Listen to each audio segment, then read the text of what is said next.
Kremlin on Tuesday accused the West, and particularly the United States, of trying to sabotage its Showcase Russia-Africa summit later this week. Spokesman Dmitry Peskov said African states had been subjected to, quote, unprecedented pressure not to take part.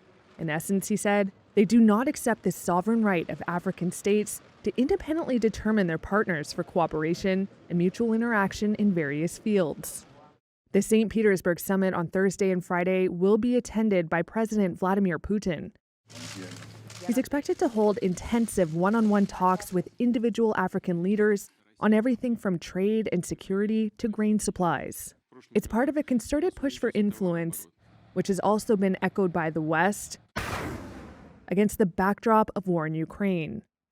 It also takes place after Moscow announced last week that it was leaving the Black Sea grain deal. That agreement had allowed Ukraine to safely export grain from its seaports. Here's Peskov speaking on Tuesday. It is more important than ever to get together with the Africans and discuss in particular food obligations and the reasons for the failure of the grain deal, Russia's efforts to support the world markets, Russia's responsible approach to this, and what obligations on whose part were not met.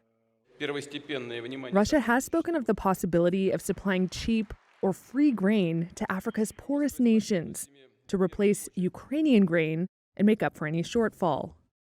49 African delegations have confirmed their participation in the St. Petersburg summit.